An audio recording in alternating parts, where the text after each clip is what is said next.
how it should be. I got it all planned out, but he's got a plan for me. When it's bad weather, sometimes I yell up at the sky. Today was supposed to be dry, but that's not what I need. Life's so unpredictable, and things might not be going my way, but it's gonna be a good day. Though things are going sideways, I got a smile on my face. Nothing's gonna break me down, 'cause I know whatever happens, he knows he'll never leave me alone. I'll be okay, and it's gonna be a good day. Jadi teman-teman, kita udah berada di Benteng Moraya, tepatnya di Tondano, Kabupaten Minahasa, Sulawesi Utara. All the stars in the sky, he knows what he's doing. He's gonna make it alright. And when the wind's blowing, there might be a reason. It is something I'm learning, something I'll never forget. Ini sebenarnya cerita tentang cerita singkat tentang Perang Tondano. Perang Tondano. Dahulu, daerah-daerah atau distrik-distrik di Minahasa disebut Pakasaan. Pemimpin Pakasaan disebut Kepala Wangko atau Kepala Imbalak atau disebut juga Walak. Sedangkan pemukiman-pemukiman dalam daerah Pakasaan dipimpin oleh Hukum Tua atau Ukung Tua. Hal ini membuat Minahasa sangat berbeda dengan daerah-daerah lain yang langsung diperintah oleh raja. Sehingga ketika pihak asing datang dan ingin membuat kerjasama atau kontrak di daerah lain itu sangat gampang. Mereka tinggal buat kesepakatan dengan sang raja dan masalah beres. Berbeda dengan menghadapi Minahasa, mereka harus menemui semua kepala Pakasaan untuk berunding dan membuat kerjasama yang dibantu oleh para penerjemah. Awalnya, Belanda kesulitan untuk memasuki daerah Minahasa yang terkenal sangat jago berperang. Namun suatu waktu karena keadaan, Pakasaan Minahasa berunding dan sepakat mengundang VOC datang ke tanah Minahasa sebagai sekutu untuk memerangi bangsa Spanyol, kerajaan Bolang Mongondo, dan perompak dari Mindanao, Filipina yang mulai mengusik tanah Minahasa.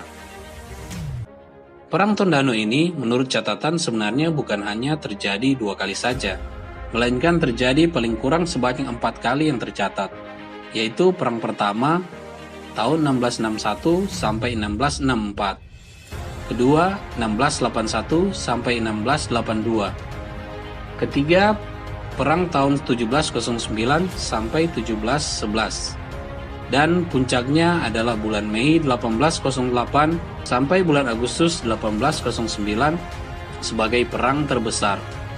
Dinamakan Perang Tondano karena memang perlawanan ini dilakukan oleh orang-orang Minahasa yang kebanyakan berasal dari Pakasaan Tondano dan area sekitarnya, dan terjadi di tempat yang dinamakan Minawanua, yaitu sebagai pemukiman sekaligus pusat kekuatan prajurit-prajurit Minahasa yang terletak di muara Sungai Tondano, bagian barat Danau Tondano. Pusat pertahanan di bagian selatan disebut Paapal, sedangkan di bagian barat disebut Benteng Moraya atau disebut juga Benteng Nitewu. Pada Januari 1809, Belanda kembali menyerang Benteng Moraya, tapi tidak berhasil juga. Malah, Minahasa mengutus beberapa orang untuk menyusup ke markas Belanda yang ada di Kampung Koya pada malam hari, serta membantai tentara Belanda yang lagi tidur. Pada April 1809, Prediger dibantu Letnan Herder dan Letnan Veld mulai menggempur lagi Benteng Moraya. Namun serangan ini rupanya disambut oleh tembakan-tembakan meriam dari Minahasa dari dalam Benteng Moraya yang dipimpin oleh Mayor Korompis, yang membuat pihak Belanda sekali lagi harus mundur. Hingga pada Mei 1809, beberapa kali upaya Belanda untuk menaklukkan Benteng Moraya tidak kunjung berhasil, termasuk salah satu taktik mereka untuk membakar perkampungan Minawanua dengan cara mengikat alat-alat pembakar di kaki burung dara. Di sisi lain, pihak Minahasa mulai kekurangan stok makanan karena mereka sudah dikepung dari segala arah. logistik makanan dan amunisi senjata sudah berhasil diblok oleh pihak Belanda. Hal ini membuat beberapa pakasaan mulai meninggalkan Benteng Moraya dan mulai memilih mengambil cara lain, yaitu dengan perang gerilya. Mereka menyebar di area hutan dan pegunungan, tapi ada juga yang menyerah kepada pihak Belanda. Kemudian kepala pakasaan Tomohon, yaitu Lonto, salah satu pimpinan Minahasa yang tangguh, rupanya sudah berhasil ditangkap oleh pihak Belanda. Keadaan Minahasa yang sudah sangat terjepit ini sangat dimanfaatkan oleh Belanda. Dan akhirnya pada malam tanggal 4 menjelang 5 Agustus 1809, Balfour dan Kapten Weintre beserta pasukan penuhnya sudah bersiap dengan tenaga penuh untuk menyerang Benteng Moraya. Setelah kurang lebih 1 jam pertempuran, akhirnya prajurit-prajurit Minahasa yang bertempur dengan sisa kekuatannya di Benteng Moraya berhasil dikalahkan. Pihak Belanda berhasil masuk ke dalam benteng, kemudian membunuh semua orang yang ada di dalamnya, termasuk orang tua, perempuan, dan anak-anak. Mereka kemudian membakar habis pemukiman Minawanua, dan mereka memburu prajurit-prajurit Minahasa yang lari dan bergerilya di dalam hutan. Saking gagahnya prajurit-prajurit Minahasa bertempur hingga titik darah penghabisan, Kapten Weintre mengangkat topinya sebagai penghormatan akhir pada prajurit-prajurit Minahasa yang dianggapnya sebagai patriot sejati. Namun keadaan itu tidak berlangsung lama. Rupanya tahun 1810 terjadi pergantian kekuasaan di Minahasa dari pihak Belanda ke tangan Inggris. Sedangkan mereka yang bergerilya di dalam hutan dipanggil lagi untuk kembali menjadi kepala pakasaan di daerahnya masing-masing, antara lain Matulandi dan Mamahit. Mereka juga diizinkan untuk membangun pemukiman baru tidak jauh dari Minawanua yang sudah dihancurkan oleh pihak Belanda. Area pemukiman baru ini yang kita kenal sekarang sebagai kota Tondano.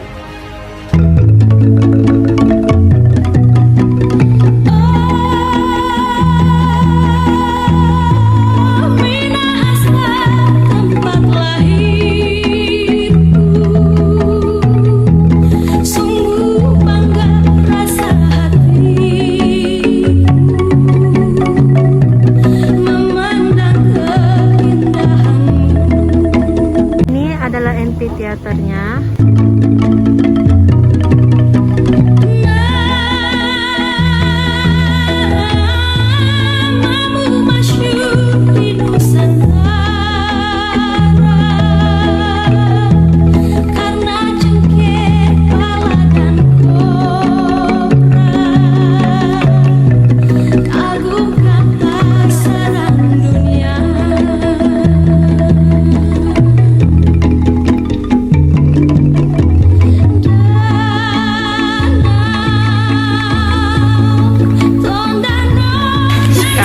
Kita mau pergi belanja di pedagang asongan yang ada di depan Benteng Moraya.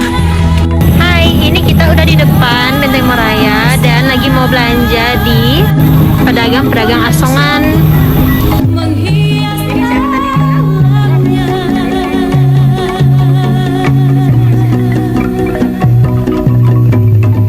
Usaha mulai dari kapan, Bang? Desember. Tiga tahun ini masuk. Iya. Setiap masa aman-aman. Berapa bayar 15? Ini harga 15.000. Itu yang manis. Ini udah lebih banyak pedagang-pedagang asongannya. Ini kita lagi beli corn dog guys, yang mozzarella sosis harganya 10.000.